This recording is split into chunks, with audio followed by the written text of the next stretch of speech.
Hi అండి, welcome to our channel. ఈరోజు మన ఛానల్లో అస్సలు వంటరాని వాళ్ళు కూడా చాలా ఈజీగా చేసే ఈ ఎగ్ బిర్యానీ ఎలా చేయాలో చూద్దామండి. వీడియోకి వెళ్ళే ముందు మన ఛానల్ని లైక్ చేయండి, షేర్ చేయండి, సబ్స్క్రైబ్ చేయండి. Please support me friends. ఇప్పుడు ఒక బౌల్లోకి 2 గ్లాసుల వరకు బాస్మతి రైస్ వేసుకోవాలి. బాస్మతి రైస్ అనేవి లేకపోతే ఈ ప్లేస్లో నార్మల్ రైస్ అయినా తీసుకోవచ్చండి.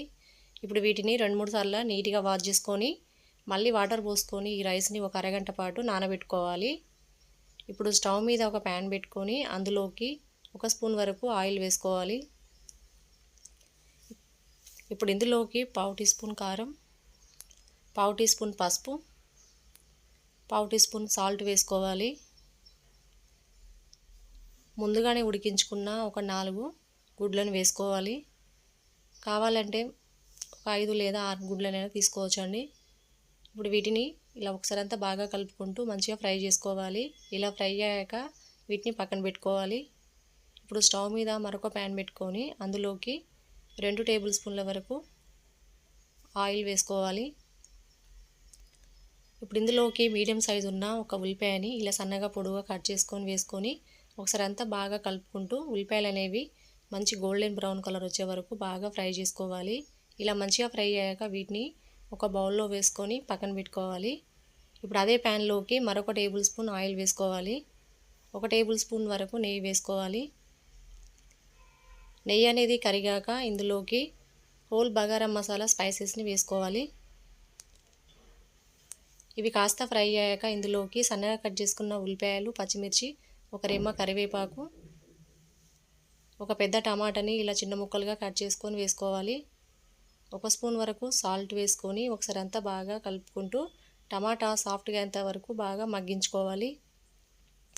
టమాటా అనేది ఇలా మంచిగా మగ్గాక ఇందులోకి 1 టేబుల్ స్పూన్ వరకు అల్లం వెల్లుల్లి పేస్టు, ఒక 2 స్పూన్ల వరకు కారం, 1 స్పూన్ ధనియా పొడి, 1 tablespoon biryani masala, 1/2 teaspoon వేయించిన జీలకర్ర పొడి, 1/2 టీ స్పూన్ పసుపు, కొంచెం పుదీనా, కొంచెం కొత్తిమీర వేసుకొని ఒకసారి అంతా బాగా కలుపుకుంటూ ఈ కారంలోని పచ్చివాసన పోయే వరకు బాగా ఫ్రై చేసుకోవాలి. ఇలా మంచిగా ఫ్రై అయ్యాక ఇందులోకి 1/2 కప్పు వరకు పెరుగు వేసుకొని ఒకసారి అంతా కలిసేటట్టు కలుపుకొని మసాలాలు అనేవి మంచిగా పచ్చివాసన పోయే వరకు బాగా ఫ్రై చేసుకోవాలి.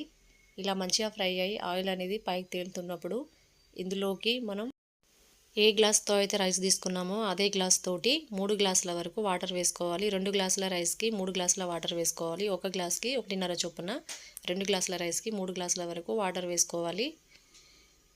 ఇప్పుడు ఒకసారి అంతా కలిసేటట్టు కలుపుకొని మూత పెట్టి ఈ వాటర్ని మరిగించుకోవాలి.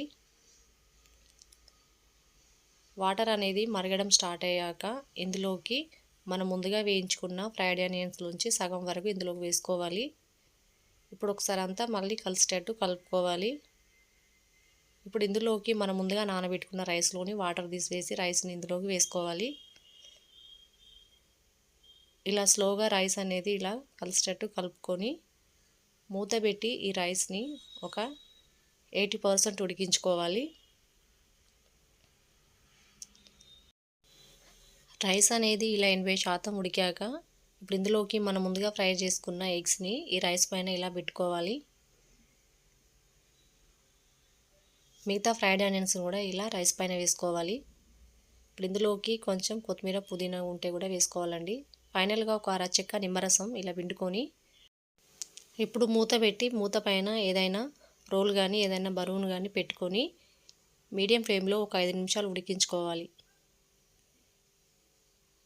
5 నిమిషాల తర్వాత రైస్ అనేది ఇలా ఉడికాక స్టవ్ ఆఫ్ చేసుకోవాలి. అంతేనండి, ఎంతో టేస్టీగా ఉండే ఎగ్ బిర్యానీ రెడీ అండి. చాలా సింపుల్గా, చాలా ఈజీగా మనం ఎగ్ బిర్యానీ ఇలా రెడీ చేసుకోవచ్చండి. అస్సలు వంట రాని వాళ్ళైనా, కొత్తగా పెళ్ళైన వాళ్ళైనా, ఫస్ట్ టైం వంట చేసే వాళ్ళైనా కూడా చాలా ఈజీగా ఈ ప్రాసెస్లో ఎగ్ బిర్యానీ ఇలా రెడీ చేసుకోవచ్చండి. టేస్ట్ మాత్రం సూపర్గా ఉంటుంది. ఈ సింపుల్ అండ్ టేస్టీ అయిన ఎగ్ బిర్యానీ రెసిపీ మీకు నచ్చినట్లయితే లైక్ చేయండి, షేర్ చేయండి, సబ్స్క్రైబ్ చేయండి. Please support me friends. Thanks for watching.